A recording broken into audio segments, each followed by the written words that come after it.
Hello, everyone. Welcome to this beautiful webinar titled Mysticism and the Imaginal Landscapes of the Soul Towards a Vaster Vision of Reality. It's such an honor for us to have the amazing Dr. Veronica Goodchild here with us today, and she's going to talk about this beautiful topic of hers and a beautiful webinar. First of all, I'd just like to say Jocelyn's having issues with her internet, so she will be with us as soon as possible, as soon as she gets the internet sorted. So bear with us. Let's all send Jocelyn lots of prayers and healing, and that her internet comes back. Yeah, so yeah, Mercury's playing up again. So let's send prayers and prayers to Mercury as well to get Jocelyn's internet up and running. So Veronica, it's such a pleasure to have you here with us today. So I'm just going to introduce Veronica to everybody. For those of you who don't know Veronica, so Veronica Goodchild, or Dr. Veronica Goodchild, she has been fascinated by the mysteries of the cosmos since childhood, which set her on a lifelong journey of inquiry into the deeper dimensions of existence. Her quest led her to study religion and philosophy and ultimately immerse herself in the transformative work of Carl Jung, particularly his alchemical psychology. Jung's compassionate view of suffering as a hidden source of creativity and meaning resonated deeply with Veronica, inspiring her to explore the visionary and spiritual aspects of Jung's profound psychological insights. In addition to Jung, Veronica delved into mysticism and various shamanic traditions, weaving these spiritual practices into her work as a depth psychologist, therapist, teacher, pilgrimage leader, and author.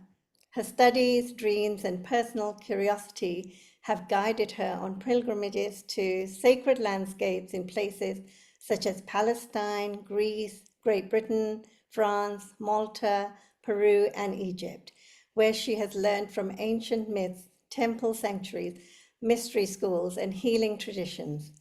These experiences, along with the solo walks along the Camino de Santiago, have greatly influenced her own pilgrimage offerings, shaped by the wisdom of these cultures. Veronica's work also explores synchronicity and star nation visitations, viewing these phenomena as reflections of humanity's intimate connection with the spirit of nature and the wider cosmos. She believes that true healing must expand beyond the individual, engaging with non-ordinary psychoid states that signal the emergence of a new, subtle dimension of consciousness. This awakening heralds a new kind of mysticism, an embodied spirituality that aligns with the cosmic shift towards the age of Aquarius, offering a more expansive and wisdom-based vision of reality. Veronica is a professor emerita at Pacifica Graduate Institute and affiliate member of the Inter-Regional Society of Jungian Analysts. She is the author of Songlines of the Soul, Pathways to a New Vision for a New Century and Eros and Chaos, the Sacred Mysteries and Dark Shadows of Love. She currently resides in Southwest France, where she continues her exploration of the mysteries of soul and cosmos. Welcome, welcome, welcome. Veronica, it's an honor and pleasure to have you here with us today, and can't wait to hear all about mysticism from you. So over to you, Veronica. Okay, well, thank you very much for that lovely introduction, much appreciated. And thank you, Jocelyn, for this invitation. I think what I'd like to do, well, and also thank you for everybody who might be on the call. Of course, I can't see you, unfortunately, but I will imagine your presence. And what I'd like to do is to open with a very short PowerPoint slide presentation. And the reason I would like to do that is as an invitation to allow yourselves to arrive here, because we've all come from ordinary time and space, and we're kind of stepping over a threshold into a different kind of space. And so just to invite you to kind of relax and allow yourself to be fully present here if you can. So let's, I'll have to share my screen. Bear with me on this, please.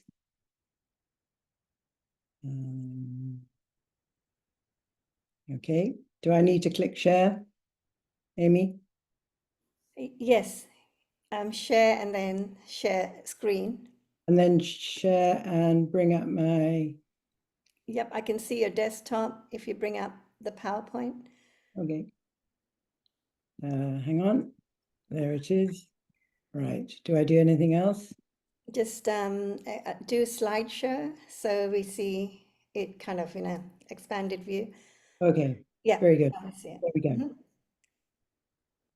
So I'm not allowed to play music, which is optimal, of course, when you show slides such as this for contemplation. So we will be with the silence, and that's just because of, it's not for any other reason except copyright in relationship to YouTube, in brackets. So I'm inviting you simply to breathe, take a few deep breaths, and just let the images meet you where you are.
Okay.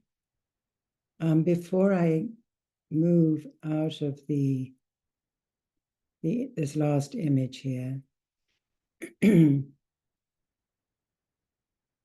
I'd just like to say that this is a kind of best image that, in a way, that I can find to describe the journey we'll be on this afternoon, well, this afternoon here. Here we see the pilgrim. It's called the pilgrim discovering another world, or the pilgrim looking through the window onto eternity.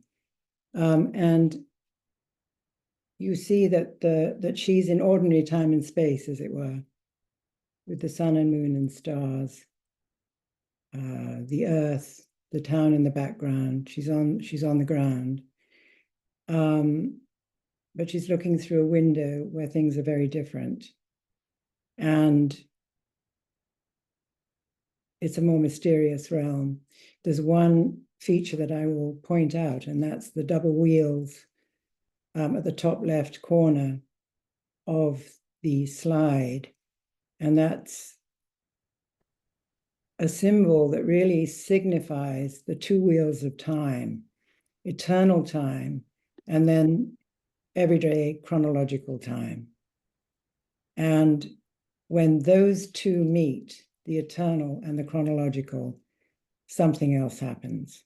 So we're going to be talking about that today in terms of the subtle world. So let me stop this share, and I'm not quite sure if those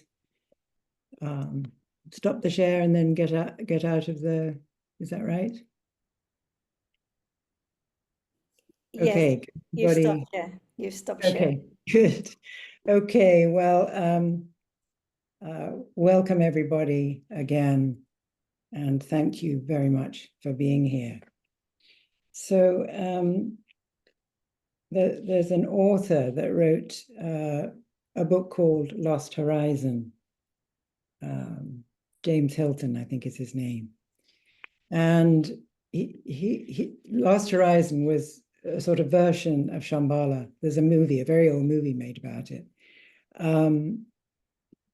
And he wrote about the time that he was writing, was just on the brink of World War II. And he said that when dark times come upon the earth, the forces of imagination really get activated. And I think we see that in a number of ways, because we need the imagination in our times.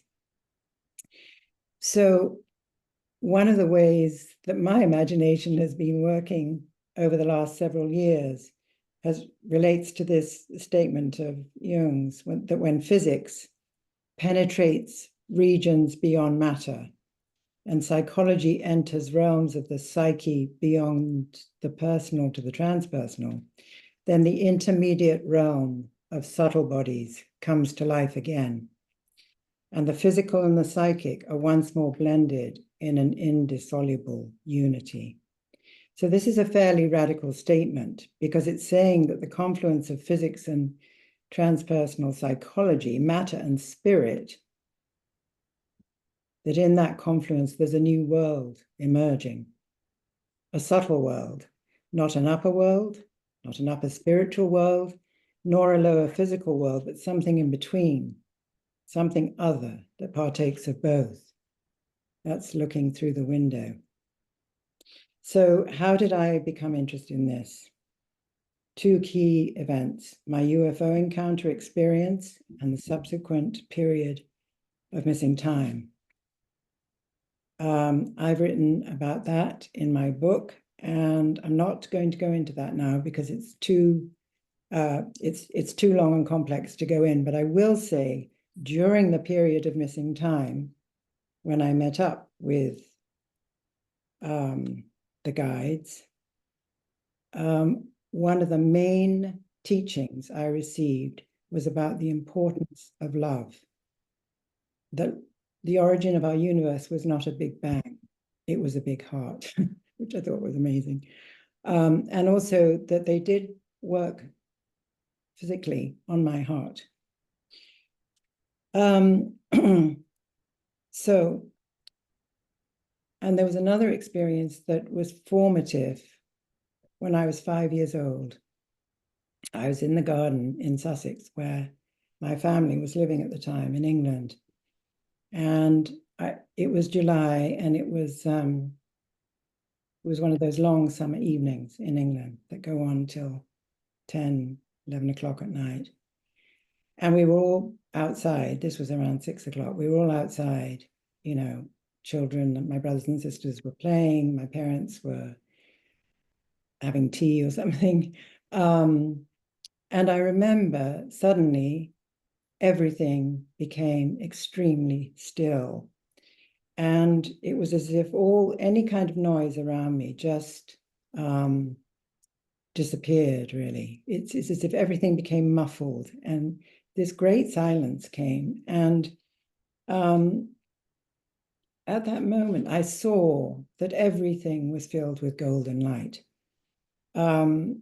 Nature was filled with golden light. The house that we lived in, everywhere around me was just, all I could see was the golden light that infiltrated everything. And it was extraordinary in a way, but when I was experiencing it, it didn't seem extraordinary. And I ceased to become a child, or it's hard to describe. It was as if my identity even sort of disappeared. And I knew in myself that I came from that light, and that one day I would return to it. And that, of course, is what I believe about everybody. I think we come from that light, and one day we will return to it. So, but more recently, that vision was like a blueprint, I think, for my life. And I think that's the reason it's come back again. For many years, I didn't ever talk about it. But it's come back because it needs to come back, because in a way, as children, we know things, and this is common, and it's educated out of us. It's culturally and institutionally in every other way. And it's almost as if one's life is a gradual recollection and making conscious what we once knew when we came here, because we did not come here as tabula rasa, as a blank screen. That's very clear. And when I was practicing psychotherapy, you know, I would always ask patients, what about your spiritual experiences as a child, you know? I mean, the influence of the family, of course, is key as well. But it's not only that, it's that we have a soul history that incarnates with us, and it gets activated at certain times in our life.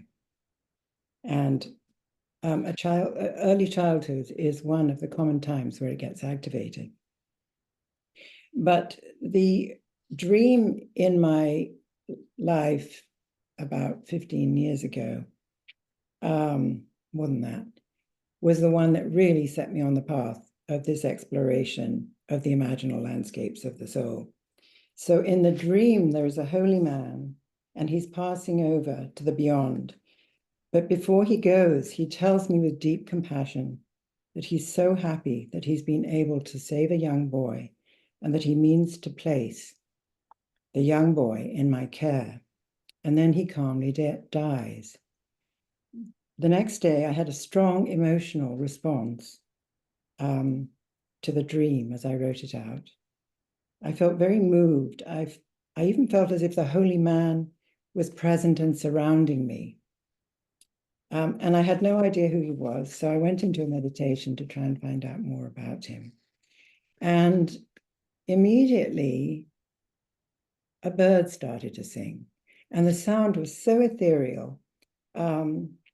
I thought, so otherworldly, I thought, oh, the holy man and the bird has become one. And then I asked, who are you?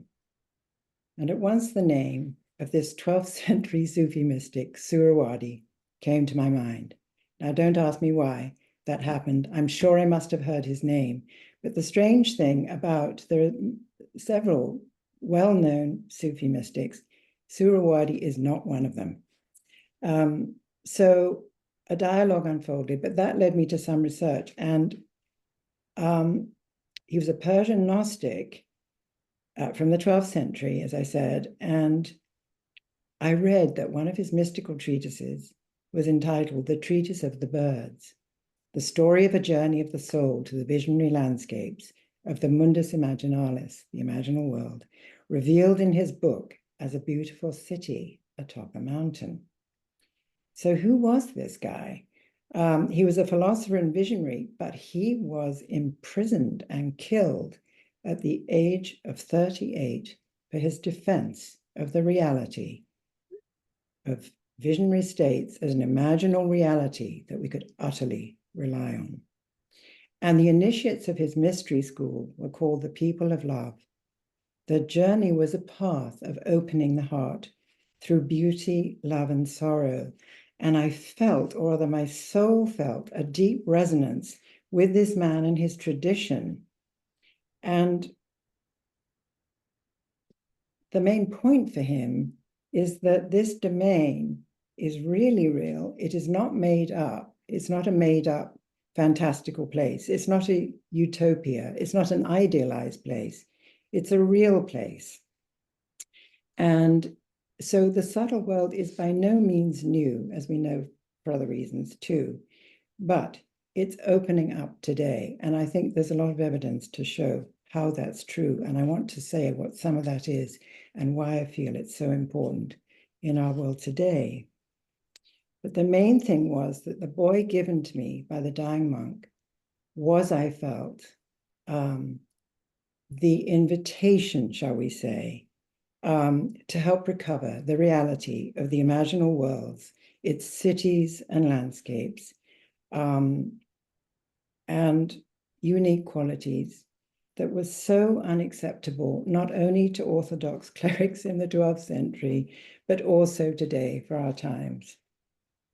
So it's no accident that these lands are opening their portals as we experience collapse all around us. And of course, at the moment, very devastating storm and hurricane events. And begin at this time when the imagination is also blossoming to awaken more and more to not only the depths of experience, but the way that now the depths of experience are moving beyond the self and extending to all of nature and the cosmos. And this is to remember, I think, who we really are,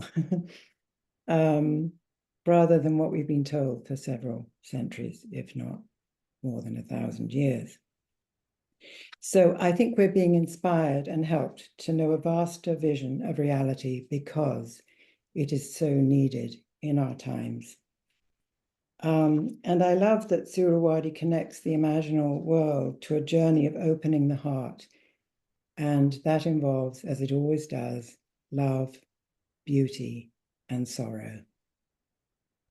So I'll say something quickly about mysticism.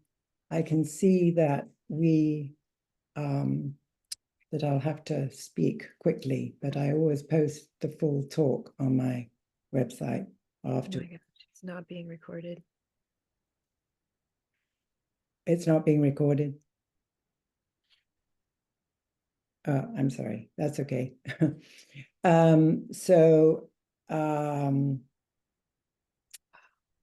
of the main things about, excuse me,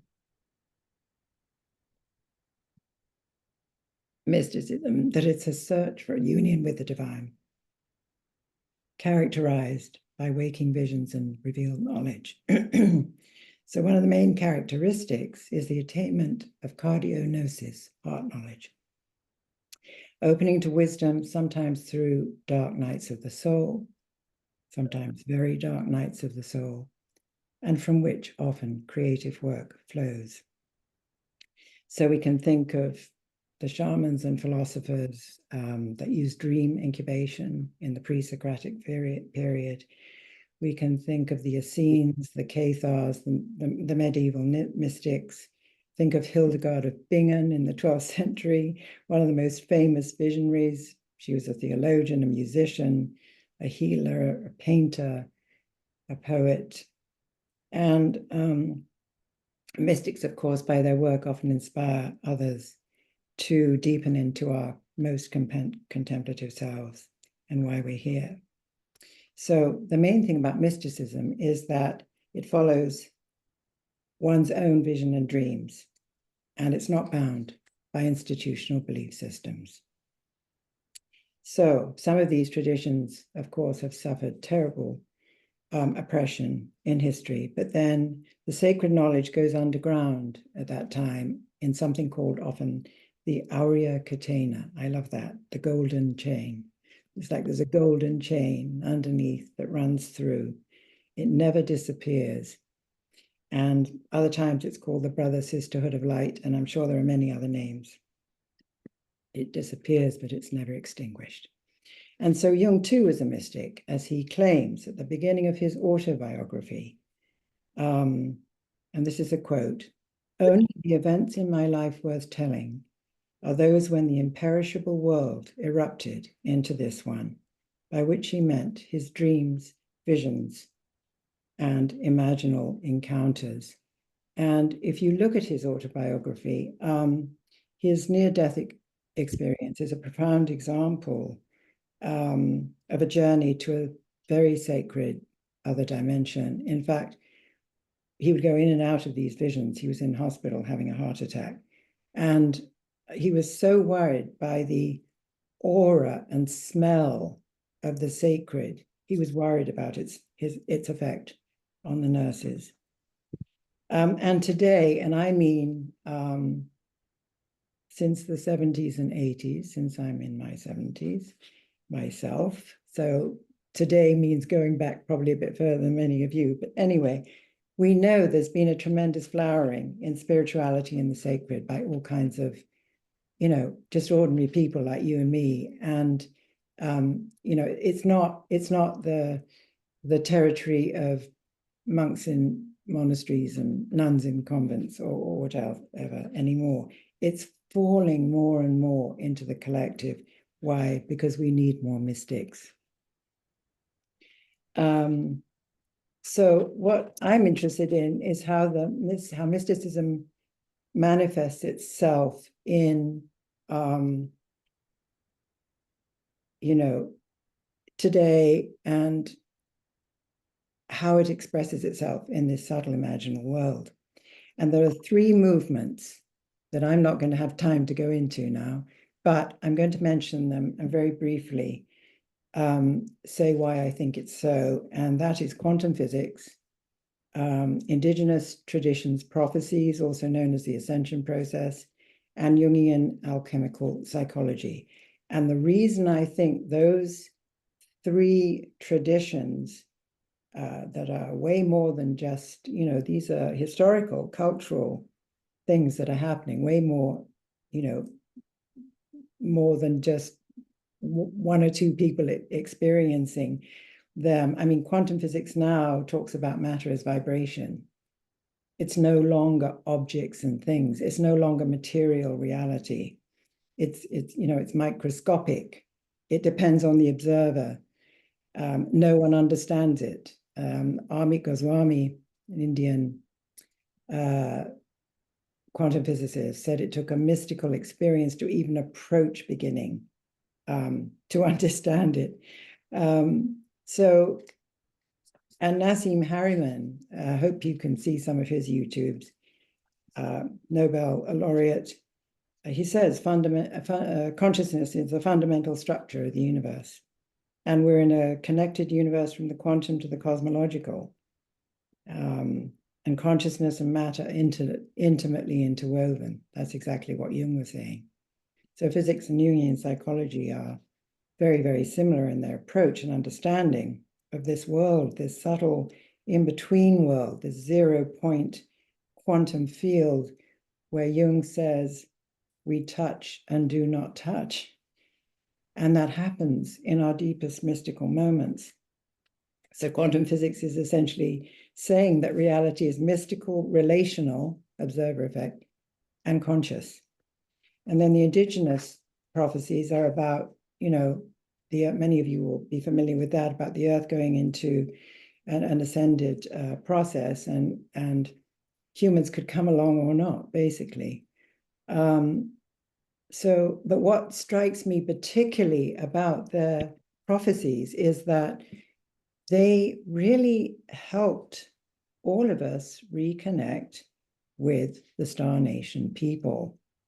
Because of course the stars and the Star Nation people were their guides, were their ancestors for eons. It's only us that have forgotten and are waking up to that now. And in the 80s, when I was present at the harmonic convergence of 1987, you know, there were books being written about our connection to the stars, the starseed transmissions, and all these other books that were very exciting at the time, because everybody knew in themselves about this connection. And it was as if now it was becoming more normal. But when I had my UFO experience, I couldn't talk about it. There was absolutely no way. People either thought you were nuts, or that it was a dream, or that it was symbolic of something, but it wasn't. It was a real experience. And I know that because I had it with somebody in the presence of somebody else. So we're going through this huge, both personal and collective initiation of death to the old narrow-minded paradigm and rebirth into something much larger and cosmic. And this is important for various reasons.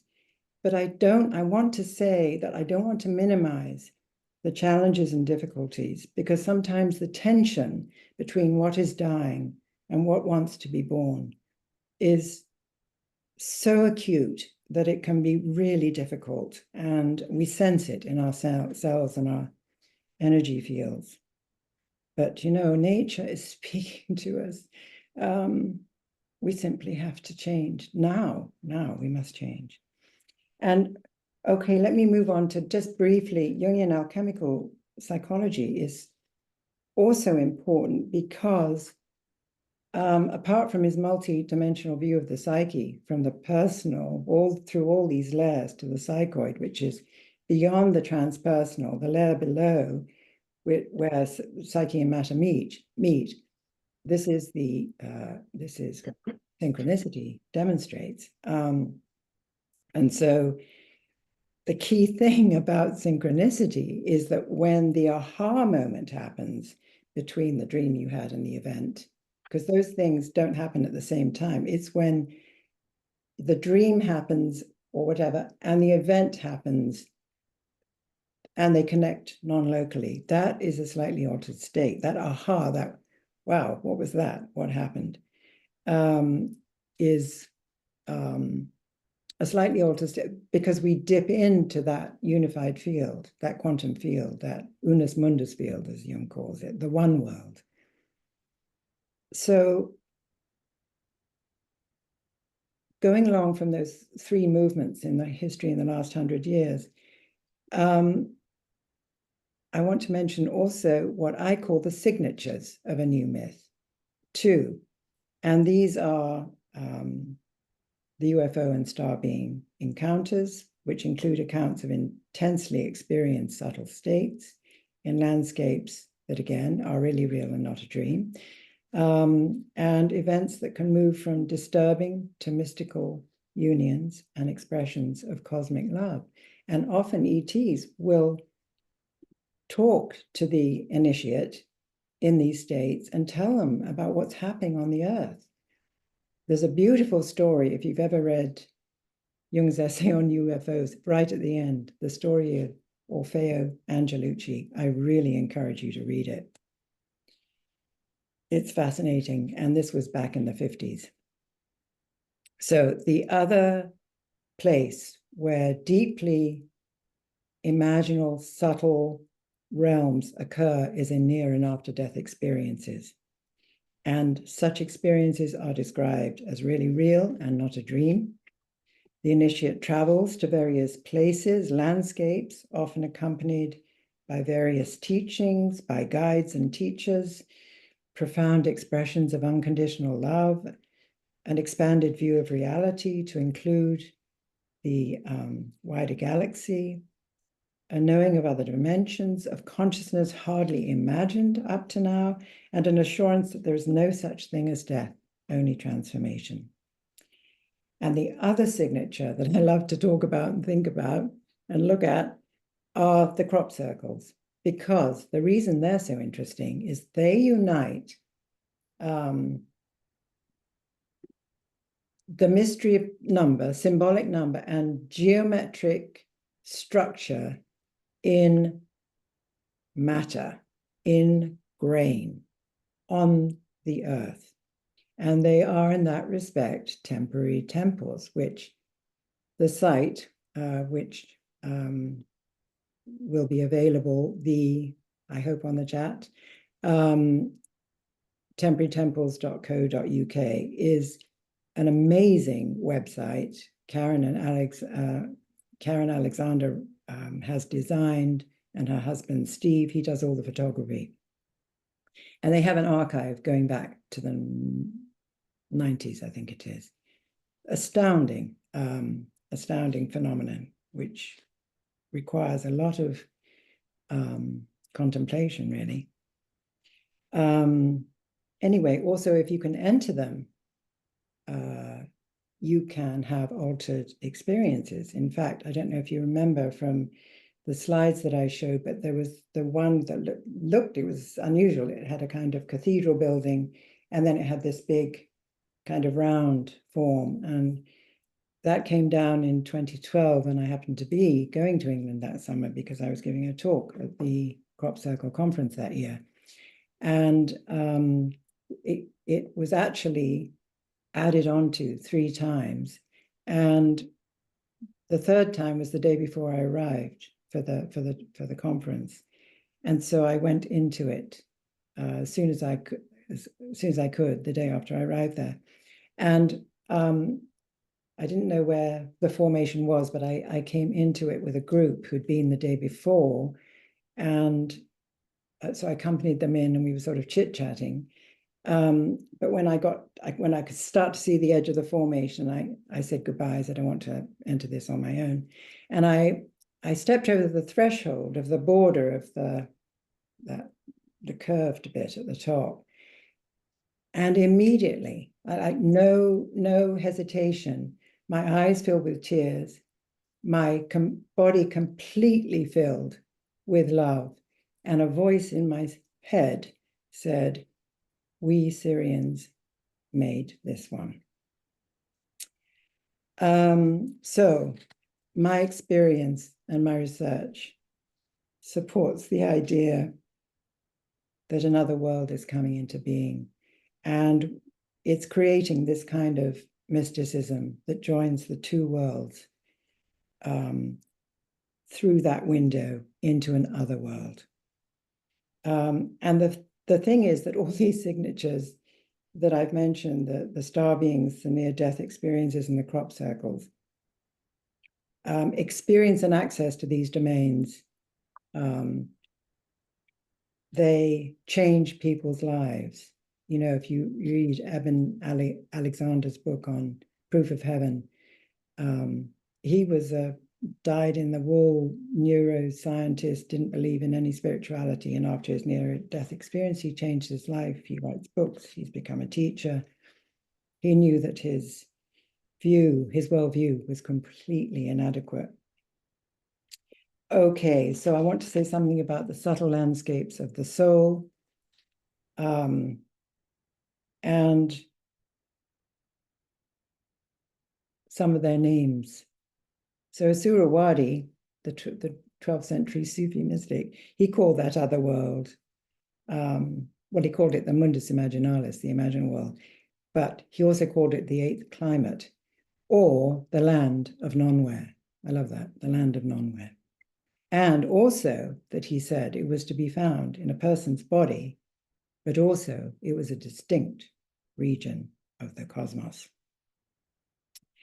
And it can be accessed by, some of you already know this, by the visionary imagination, by meditation, by dark nights of the soul, experiences that tend to make us more vulnerable and also permeable, let's say, to other states of consciousness.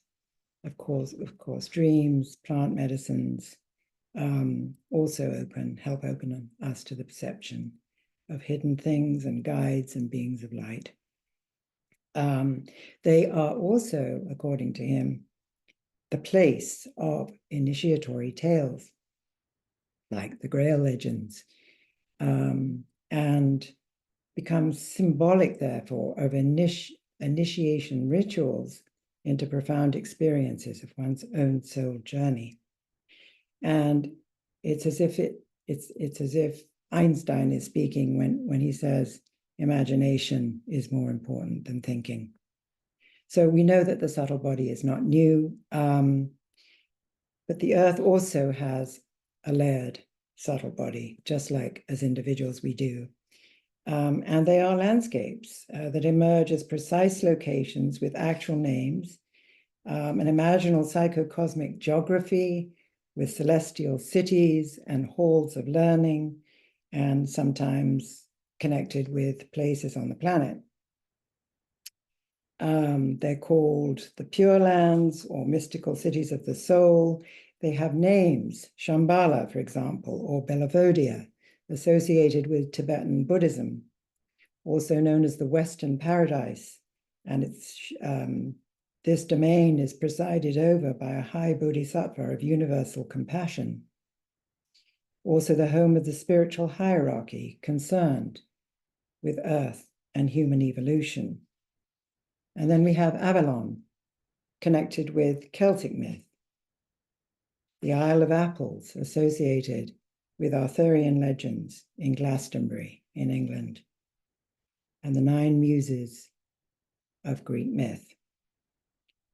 Herculia is connected with Sufi mysticism, Earth of the Emerald Cities. Isn't that beautiful? Earth of the Emerald Cities. Laid out as mandalas in subtle space. You get there by longing and desire. You see, it's the longing that fuels our journey. Peter Kingsley talks about this in the Dark Places of Wisdom, about the pre-Socratics, 500 BC or so, where they did dream incubation. These philosophers were true lovers of wisdom. They based their wisdom on the dream and the descent to the goddess in the underworld. And he says that the longing for what we truly desire is what fuels our journey. And then there are landscapes of extraordinary beauty, where mountains, palaces, and waterfalls are seen in their essence, sometimes imaged as incredible jewels. And one of my favorites, Olmo Lungren, origin of the sages of Bon Buddhism, particularly connected with Sirius. So, also called celestial earth, which I also love because it suggests about what I was saying about crop circles, that when you look out at the earth is a rock, yes, but she is also an angel. So a quick example, Christine de Pizan, in history, she wrote a book called The Book of the City of Ladies. She was a renowned poet, but she had suffered 3 losses, including her husband, and she went into a dark depression. And she was in her study, also lamenting the fact that she lived in a society where, well, it's a bit better today, but misogyny against women was rampant. And she was really in this despairing state. And so she was sitting in her study, and these 3 beautiful ladies appeared to her. And she writes that she was startled by the visit, but they emanated great wisdom, and she knew they came from another mysterious realm. They told her that because of her deep desire to acquire knowledge, she'd been chosen to construct a city, the City of Ladies, with the celestial guidance of the three women. Christine would build this city by writing a book in which she would celebrate the strengths and gifts of women who have distinguished themselves as poets, mystics, royalty, politicians, pirates, warriors, artists, teachers, mothers, lovers, and healers. And throughout these stories, the virtues of women's compassion, constancy, fierceness, creativity, ingenuity, innate intelligence, and love would shine through. Written over 600 years ago, this gem helps us realize that by healing our wounds and seeking true knowledge, we are continuing to build this mystical city. Emanuel Swedenborg was a mathematician in the 18th century. He visited one mystical city, which was a place of staggering architectural design, he writes, so beautiful that he felt it was the source of art itself. And then a contemporary one, Danny and Brinkley in Saved by the Light, he wrote a beautiful description. He said, like wingless birds, we swept into a city of cathedrals. These cathedrals were made entirely of a crystalline substance that glowed with a light that shone powerfully from within. I was awestruck, he wrote. This place had a power that seemed to pulsate through the air. I knew that I was in a place of learning. I wasn't there to witness my life or to see what value it had. I was there to be instructed. Richard Leviton's book, I'll just mention that, Galaxy on Earth, is a great resource. He talks a lot about the celestial cities. He says they make up this sort of visionary geography, a kind of light library, with names like Grail Castles, Stargates.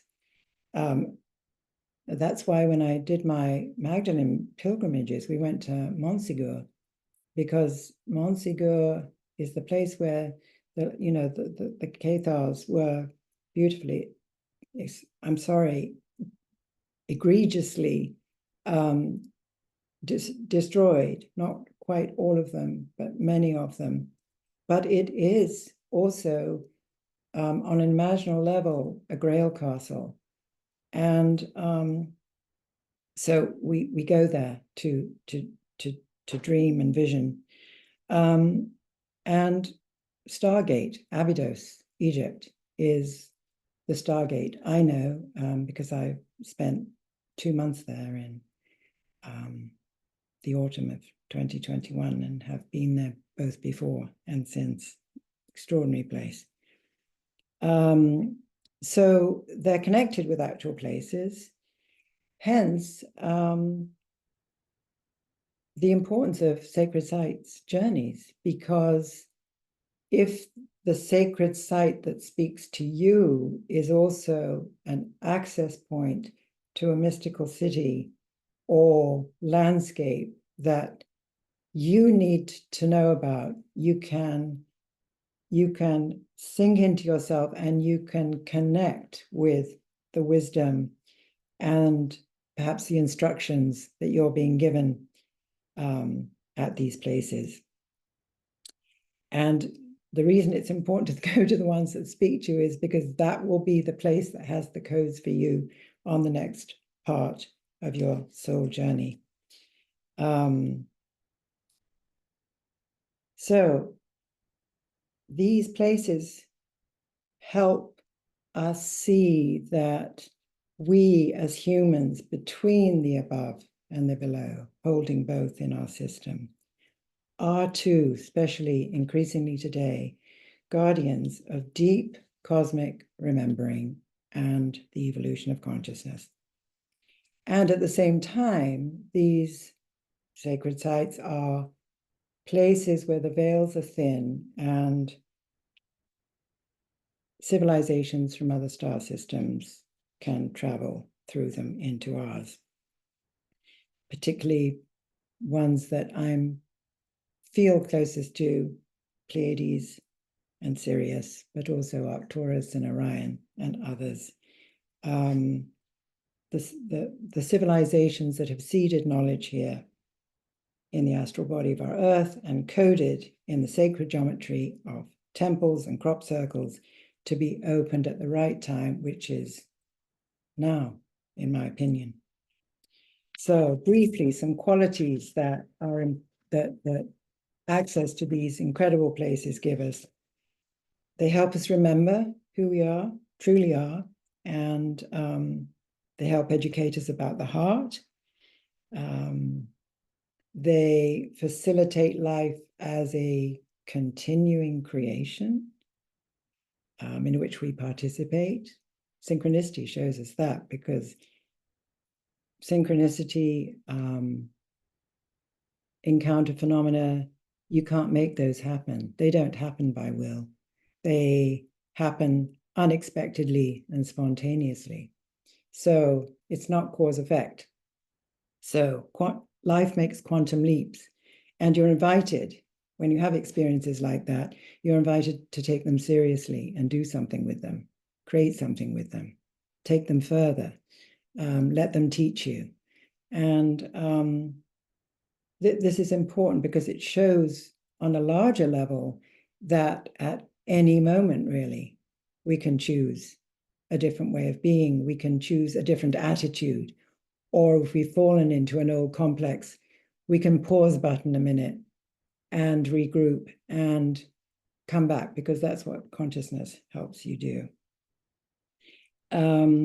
So they help situate us in these deep waters of love and wisdom and sorrow, because there's always sorrow where there's love. The subtle worlds offer healing and meaning, and connect us always to our multidimensional wholeness. And I would say that these sorts of experiences, suprasensible experiences, are in the process of initiating not only individuals, but groups, perhaps even the species as a whole, in increasing numbers, into a new era, to be incarnated here in this slow evolution of consciousness and matter on our planet. And such events which shatter our old worldviews and currently deficient and limited vision of our culture, our Earth, often do, of course, take the initiatory death rebirth pattern, both individually and collectively. That's certainly massively what we're experiencing on our Earth at the moment, a journey that opens nevertheless to a hidden reality and to the invisible ones, our teachers and guides. So I feel that with both individual experiences that people are happening and collective things that are happening, we are invited to become the new mystics and to embrace the power of the true imagination deep in the heart center, to travel to various hidden domains that are opening their portals to help create a new vision for a new Earth. Each in our own way. There's no rule, each in our own way, following our own soul's guidance, and in a way helping to redeem the old mystics, witches, scientists who were burned at the stake or otherwise gotten rid of, for their courage in keeping to the truth and reality of this deeper cosmic imaginal consciousness. So that's the end of my talk.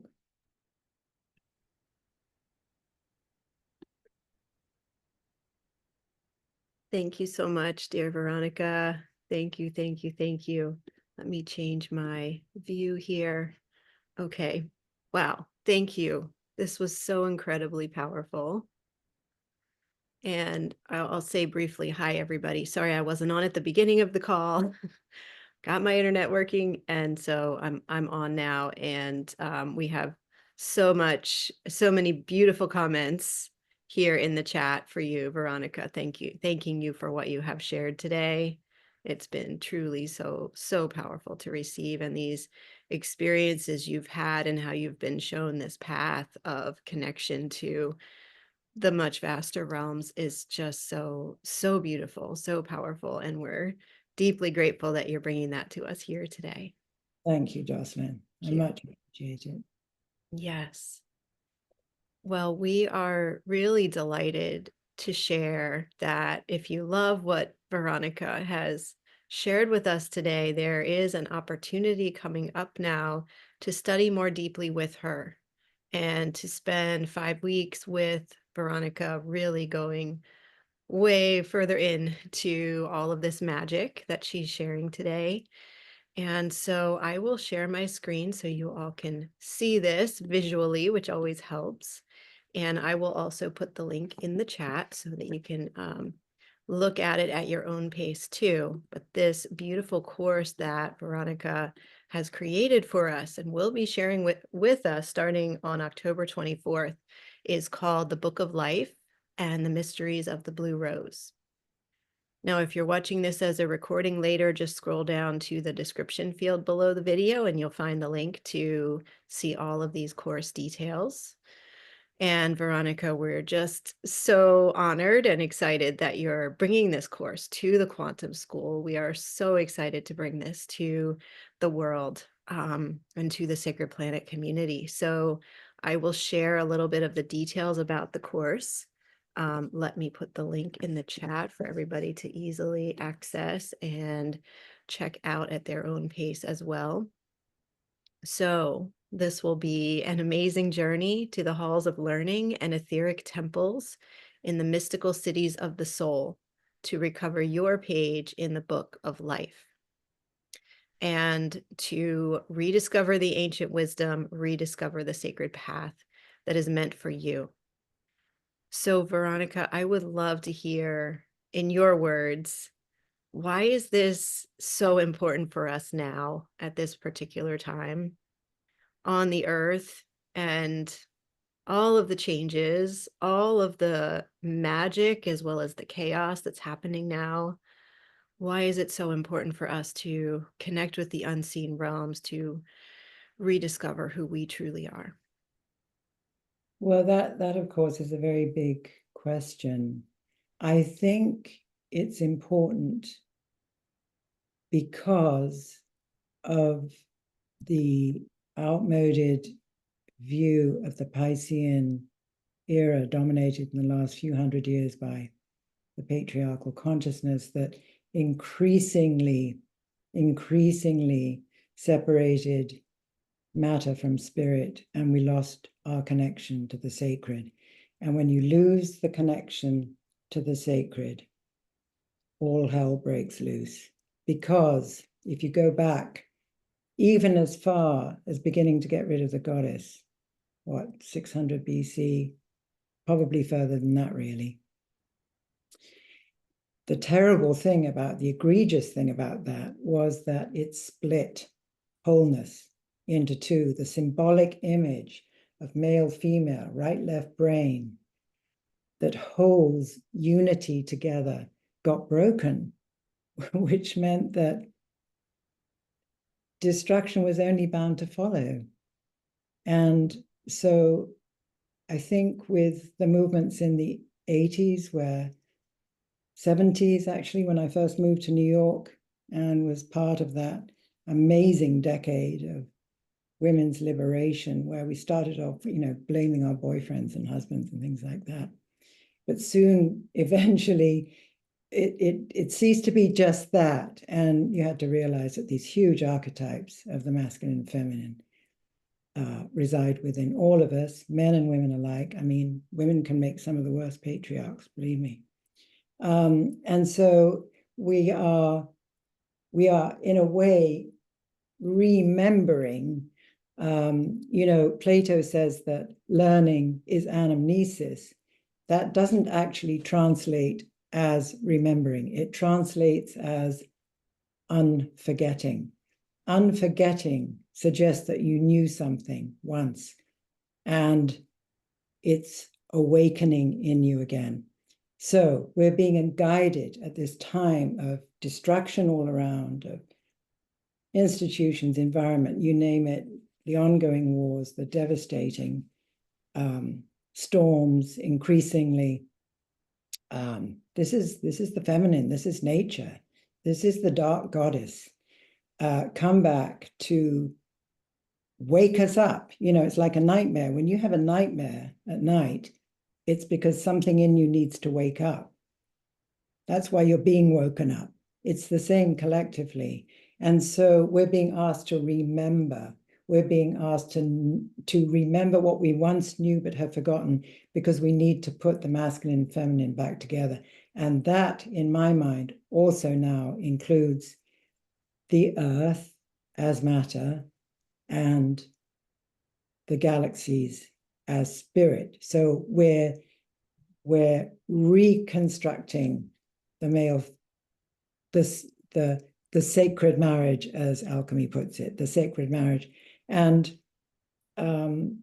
this now is being broadened to include not just us, but nature, the cosmos, because we're being visited by nature, and we're being visited by the Star Nation people from the cosmos. They mind about what happens on Earth. Earth is part of a much broader community, as are we. And it expands our sense of who we are. It deepens our heart connection. Once you've had journeys to the imaginal realms and your heart is opened even more, you don't want to do harm. You don't have the same urge to act out, even when you're furious at somebody. Well, you might have the urge to, but the point is, you can take a breath. You don't always perhaps, but you can take a breath and say, okay, do I really want to act this out now? You know, it gives you choice, as I said before. So that's some of the reasons. I'm not sure I answered your question though, but some of the. Yes, you definitely did. Definitely did. Thank you. So I'll just share a little bit more about the course here. And we will especially tell you in a minute what to expect, you know, in each module as you move through, because this was just so powerful what Veronica will be sharing every week when you meet with her. So as it says here, and I invite everybody to come and check out this page at your own pace as well. This is your invitation to take part in a profound journey of alchemical transformation and receive so much. Receive these traditions that encompass Grail legends and mystical alchemy, explorations of the mystical cities of the soul, a deepening into your own contribution during these challenging times, and so much more. So much more will be encompassed here. And it's just a beautiful invitation to rewrite your story in connection with the Book of Life and the mysteries of the Blue Rose. So I'm going to go to the modules now, and definitely come here and learn more about Veronica, although I know many of you know her already. But come here and learn more about Veronica and her work, which has just been really, really incredible from an academic standpoint, as well as post-academia and all that you are bringing to the world now. Dear Veronica, just so beautiful how you continue to expand and deepen in what you are bringing to us. Now, here is a little bit of the logistical info about the course, just so you have this in mind, everybody. So these will be live Zoom classes that will be held. There will be 5 classes, all on Thursdays at this same time that we're meeting live, starting at 11 a.m. New York time, each session. Classes will be about 2 hours long, and the dates will begin on October 24th and will be the 5 consecutive Thursdays starting on October 24th. What a powerful time as we move through Scorpio season here during this class. Perfect time to be connecting with the other realms. And there is a little bit of an adjustment because of daylight savings time and the clocks changing on different days in different places, but we will keep it consistently at 11 a.m. New York time. So just be sure to adjust for that if you are in the UK or Europe. So Veronica, I would just love to hear you share about each of these modules, and I'll have the details up on the screen here for everybody to see as well. But for module 1, this will be an introduction to the Book of Life and the Blue Rose Mysteries. So could you tell us a little bit more about module 1? Yeah, sure. First of all, I'm so honored to be bringing this in a more public way than I ever have before, to be honest. So this is me stepping out of my comfort zone, definitely. But I feel the call to do it. So that's the important thing. I would be really honored too if you feel drawn to join me on what I hope will be a kind of mystery school in a way, certainly a pilgrimage journey of sorts. And I will be sharing with you what I've learned, but I want you to know that, by participating, you are co-creating. You're co-creating. It's not that I'm dispensing information, you're taking notes. We are co-creating something together. We will co-create a field together. And I think when larger numbers focus on, intention for change, it has an effect. I'm sure you know that from experience. I certainly do. So I became interested in the Book of Life as a powerful image, actually from a dream that I had.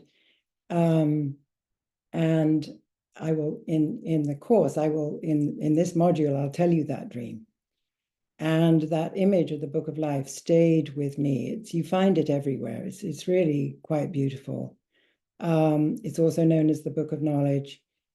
And we will see how the goddess Sophia, her history, her myths, where she's appeared in history over time, is connected to the Book of Life.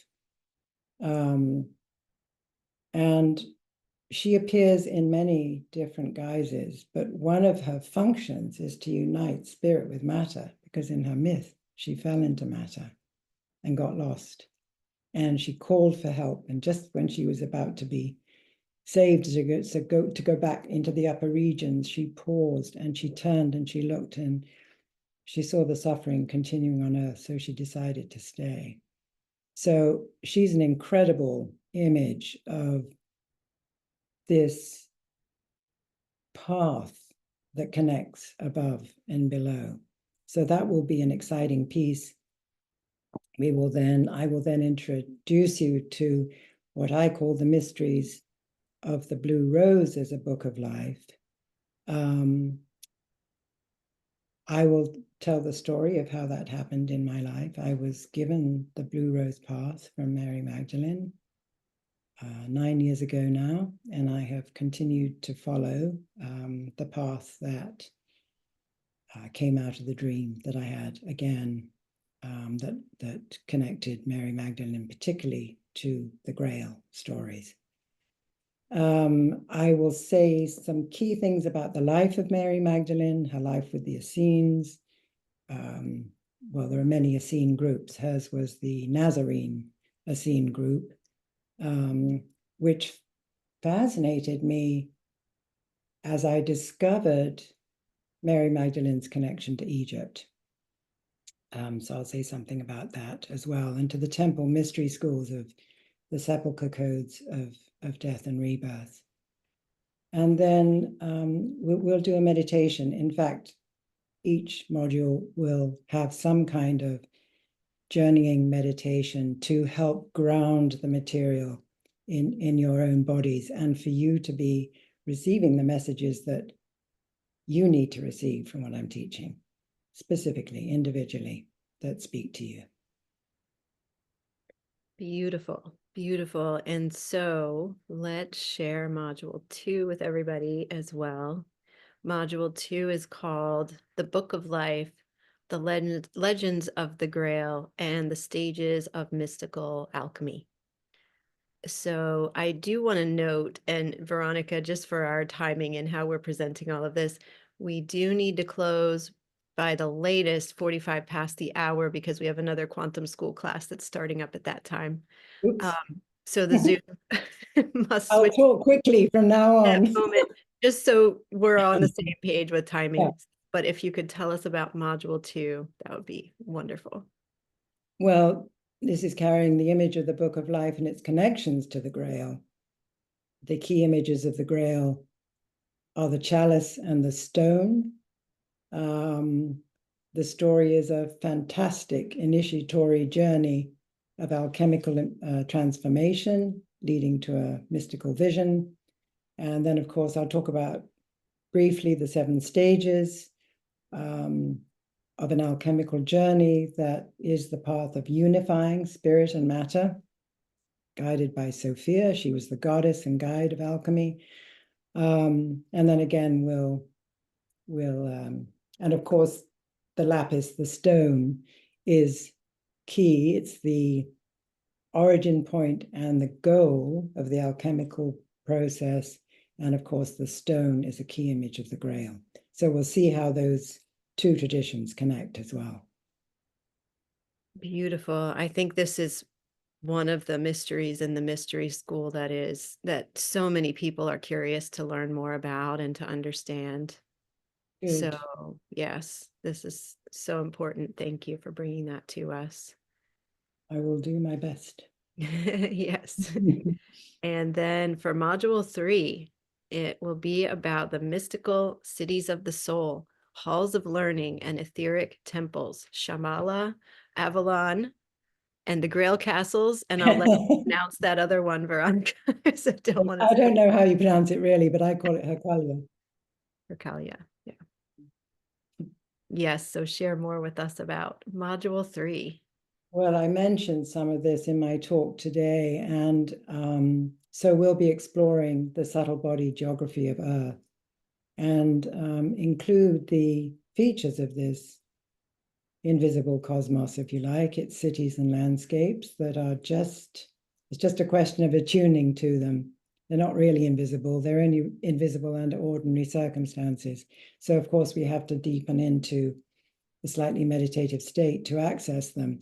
But, and as I've said, I feel these mystical lands are opening their portals today, and for various reasons that I've already spoken about.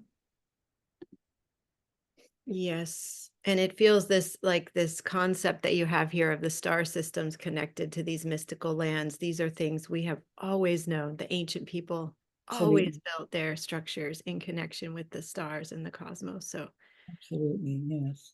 This is so important as well.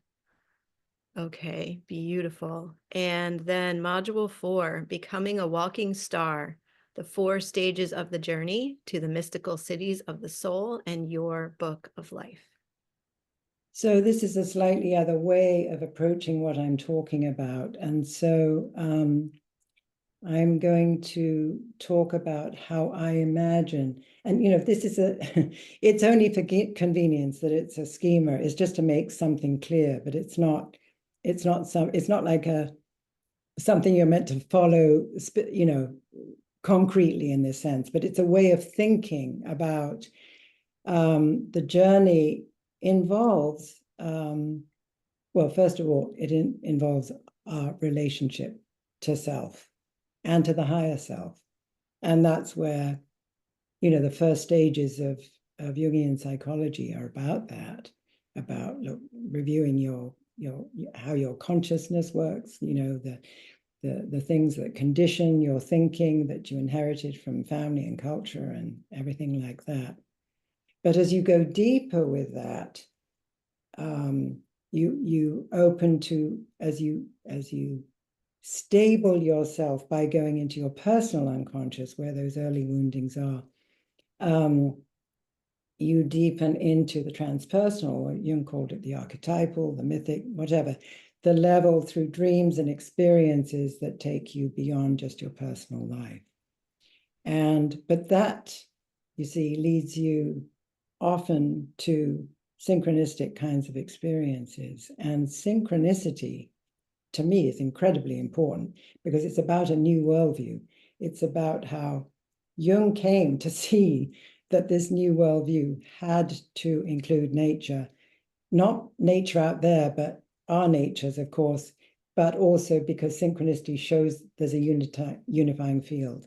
And so our connection, our relationship with nature, our love for nature, how we honor nature is incredibly important. One of the ways I do it is walking nearly every day. I mean, my walking is almost mythic in these parts and actually in other parts where I've lived, because I love to walk.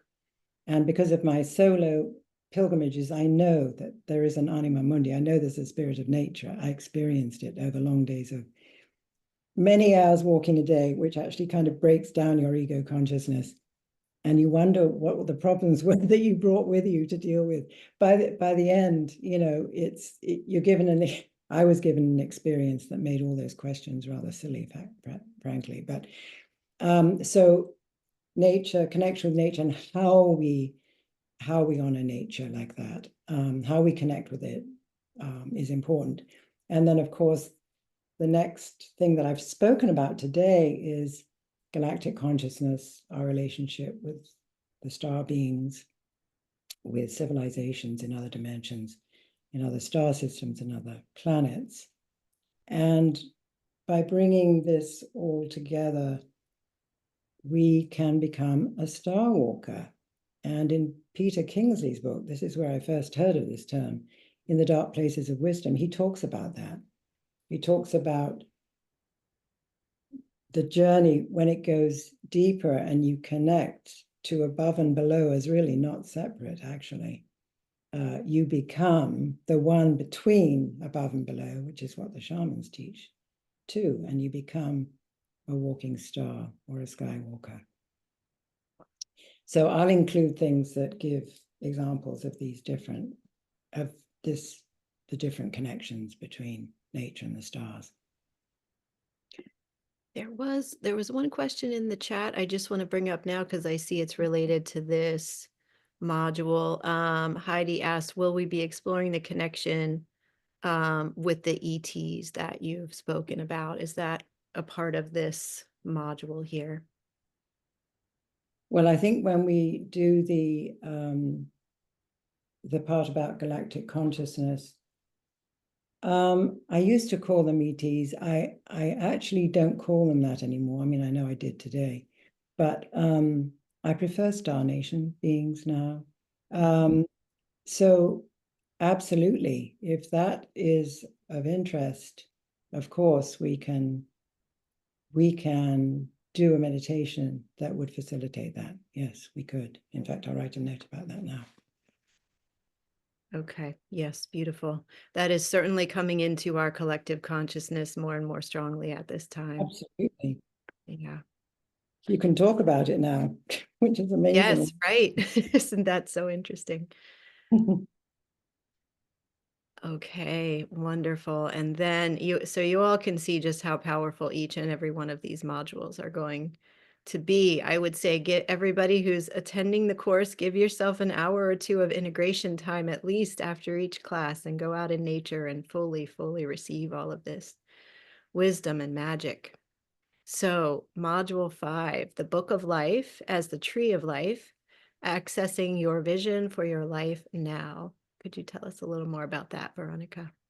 Sure. Well, I'm hoping that the 4 previous modules will, it's as if, that's what I mean about it being a pilgrimage. It's as if, or a mystery school as a way of imagining our space together, because yeah, we'll be learning things as we go, but as with every pilgrimage I did, at the end, we would have a meeting, and everybody in the space of about 2 minutes was told or invited to bring some poem, dream, imagination, photograph, anything that created a kind of golden nugget of what they got from the journey. And that was one of the most powerful aspects of the pilgrimage. And the reason I asked them to do that was because with every initiation event, at the end, when you come back into ordinary time and space,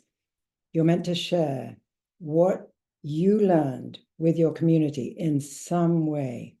So you take time out of time for an experience, but then it's your obligation really to return. And so this is a way of trying to bring together everything you've learned on the way that's been meaningful to you, and to kind of bring it together in a nugget, if I can put it that way, in a golden nugget.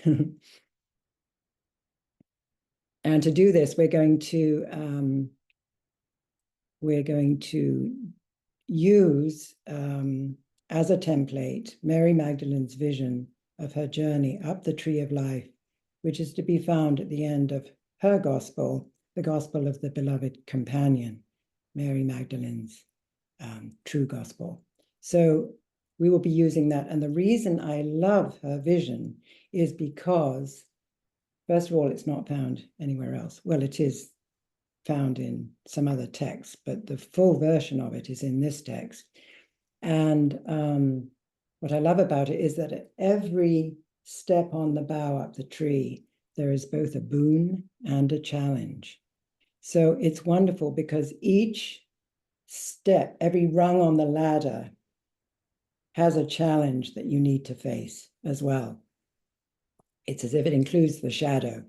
Of every advance of consciousness, there's always a shadow aspect somewhere. There's always a shadow aspect anyway somewhere, and we know that. But so it's to invite you to look at that in your life just now. We'll do it as a kind of meditation, and where that takes you, and then you'll have it to work on. It's not something you do once and then that's it, sort of thing. So yeah, that's the Tree of Life is one of the most, I would say, enduring ancient images of the goddess of life being rooted in soil, in the earth, deep, deep down. I mean, I remember that image from Taria's talk, her course, when she showed the image of the, the weed and the deep roots. I thought that was fantastic, and such an enduring image that stays even when you're not looking at it, because it's so powerful. And this tree is the same sort of thing. So the branches flower on top, but they can only flower when they're deeply rooted.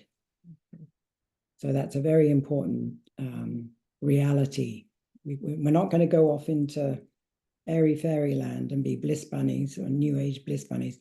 We're going to be substantive. We're going to be rooted. And yeah. And then I will tell my little treasure, which is not little, actually. It's an incredible synchronicity that happened in Egypt last time, in March of 23.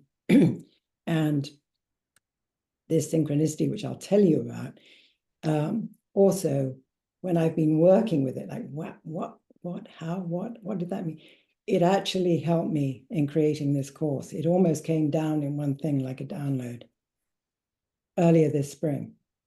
So I think I told Jocelyn that. It just kind of, I was writing something else, and then it was as if the instruction came, this is what you need to do, and this is what it's going to, and I actually literally wrote it down in one day. Amazing, amazing.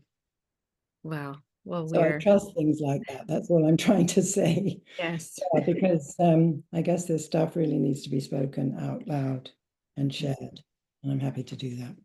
It's a great honor for me to do it. Yes, well, it is a great honor for us to receive this wisdom from you, and thank you for having your heart open to that guidance as it's been coming through, so we can take part in all of this as well. It's just amazing and magical. So beautiful. Yes. Okay, well, we want to let everybody know that this beautiful course, you can only imagine the amount of research and Veronica's life work and her life's experiences that have all gone into this course. You can really see that so clearly in each of these modules. And so the true value of this course is priceless, I would say. But if we have to put dollars to it, the true value or the regular price that we would be offering this course at is $777 US. But as you all know, here in the Global School for Quantum Evolution, and especially for the Sacred Planet community, we are just delighted and so joyful to offer this program on a donation basis.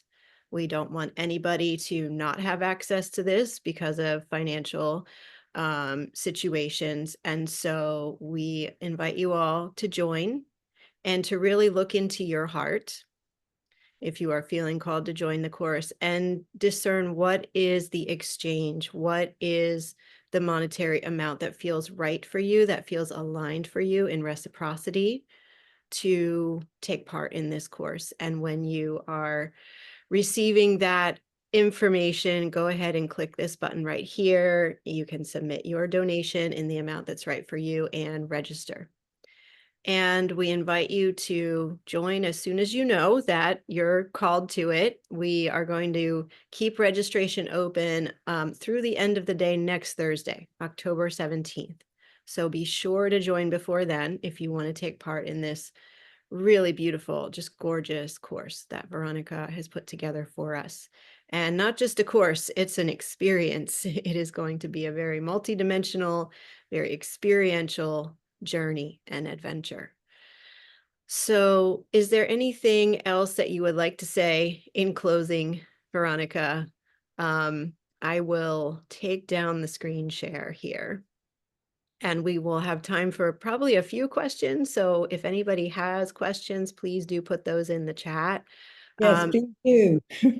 Yes. Wish we had more time for them, but please do, because I love to know what people are thinking or wanting or, whatever.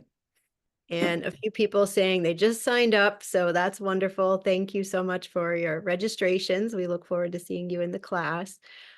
Let's see. Heidi is asking, will we be sent an email invitation to register? Yes, we'll send more information over the next week as long as registration is open. And will we have a chance to ask Veronica anything? So in the classes, Veronica, do you know if there will be time for Q&A and a little bit of dialogue? I do. Yeah, absolutely. Because I actually find that some of the most creative conversations can come out in the Q&A. And it's a bit like Jung's 2 volumes of letters. He strayed mightily from his theoretical psychology. And one summer I read both volumes. I was absolutely fascinated by what he actually thought when he was writing letters to people. And I think Q&A is a bit like that, in the sense that there's a dialogue and it's active, and whatever is in the present moment comes forth. Whatever wants to be said in that moment comes forth. And it can be really exciting. And I learn a lot from people's questions. I really do. And often they make me think about what I'm talking about. So absolutely, yeah. Okay, wonderful. And I will note one other important thing that has been asked by a couple of people. Will there be replays of the course modules? And yes, absolutely. So if you can't attend at some of the live times, don't worry, you can get the replay. We will record every class. We will provide the recordings to all registered students of the class. And there's no limit on, it's not like you have to watch them within 6 months or you have to watch them within a year. You will have unlimited access to these so you can enjoy these recordings for years to come. Absolutely. So hopefully that's helpful to know. All right. And yes, we will send a recording of this webinar too for anybody that joined a little late. Then yes, you can come back and watch this from the beginning for sure. Let's see. Kristen is asking, is there anything we can do to prepare before the class begins? I wouldn't know how to answer that question. I think just show up and you will get everything you need. Yeah, I don't Yes. know. I mean, the only thing I would say is that sometimes when you start a class, it's really nice for you to feel that you can be present in it. Because really, once you step over the threshold, it doesn't take more than a few seconds, really, to mindfully be in the present moment. And so I would say just make sure you give yourself time perhaps, maybe a minute or two, just to feel for you that you're ready. Right. And make space for, if you're going to attend live, make sure you have that full 2 hours blocked out so that you can really fully immerse. Or if you're going to watch it as a recording, set aside 2 hours when you can so you can fully receive all of this. That's very good advice. Yes. Okay, great. Recordings will be available. Yes, yes. Thank you, Jenna, for your beautiful comment here. So glad you'll be joining the class. Monica says, I feel connected to the Blu-ray soul group associated with Sirius. Do you discuss this in the course? I wasn't planning on it. Yes, and that is... Not quite sure what to say about that now. Yeah, There's only so much you can cover in. well, yeah, it might take me down a rabbit hole. And I in a sense, I know there are the Ray Masters. I do understand that, and I've written about them in my Songlines book as well. So how much I will divert into that, I'm not entirely sure. I'm very aware that time is, in a sense, it's quite limited in that we have together, even though 2 hours is a long time. So I'll just have to see, but thank you for mentioning it. And I will give it some thought. I'll write another note to myself. Here is an interesting question from Mary Jo. She says, if there is any fear of taking this course, does that mean I shouldn't? What an interesting question. Well, not necessarily. I guess it depends on the nature of your fear. You'd have to ask yourself, what are you afraid of? Now, it could be any number of things. And that might determine whether you feel you could join or not. Without knowing this, more the specific nature of your fear, I wouldn't really know how to advise you. But fear does not by itself mean you shouldn't. It might mean the timing's not right. It might mean you're excited. It could mean a lot of things. Fear often masks when you're about to take the next step into something. There can be a kind of reculer, as the French say, a stepping back. Jesus, that's happened to me all over the place, where it happened with this course too. I was thinking, I can't really do that. I was terrified. You should have heard the conversations I had with my husband about giving this talk. I was absolutely petrified, which sounds a bit strange as I have been teaching for so many years. But it was that fear of, should I, all of that. And in the end, he was reminding me of why I had elected to do this, which was enormously helpful because sometimes I forget those things. And he said it was disrespectful to the work that I'd been given not to do it, which I thought was very wise and helped me calm down before turning on the computer this afternoon. So fear is sometimes an old voice in you stepping forward into something new. Now, I'm not saying you should take the course, so please don't get me wrong. But you would have to look at your own fear to be guided by it. I think that's so interesting, Veronica, what you experienced before the course. And as you all know, I had an internet, outage before as we were getting started. So it's very interesting. I do think when we are bringing this remembrance forward, when we are bringing the light in a very high frequency way, that sometimes we hit up against the parts of ourselves that are afraid or resisting, or, maybe the parts of ourselves that hid that information 1,000 or 2,000 years ago to make sure it would be safe and not found by anybody it shouldn't go to. And now that we're reclaiming it and reawakening it, there can be this fear and resistance that comes up. And then it's so important that we persevere and still move forward with it. So it's very interesting, all these forces at work. Yeah. There is often a pull to the old order when the new is speaking to you. Mm-hmm. Collectively, too. Look who's holding on with everything in the book. Mm-hmm. You know, it's nature. It's what the psyche does. It's quite conservative in some ways. But it also wants you to be the one to step forward. That's the great paradox of the unconscious. It gives you, and then it tries to take it away to see how serious you are. Mm-hmm. But fear also is reality-based too. It's an instinct. You need it sometimes. So, yeah, but I'm wholeheartedly in agreement with you about that, Jocelyn.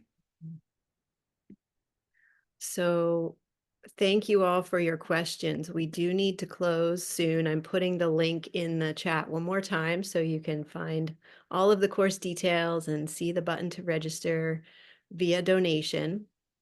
And Veronica, is there any final thing you wanted to say before we close the call today? Any last words of wisdom you want to leave us with for today? Well, what I really want to do is thank Kathleen and Army for their tremendous support, and you, Jocelyn, really. I mean, I have no idea where you got those gorgeous images of Magdalene the Blue Rose. I want that secret. I'm a dinosaur when it comes to technology stuff, as you know. So without you, I couldn't have put this together at all. So your creativity is just mind-blowing. So thank you so much. I was very moved when I first looked at the template. I thought it was really beautifully done. And your dedication to soul work and bringing knowledge forward is extraordinary. So thank you, really, thank you. Thank the three of you, the three graces, the three fates here.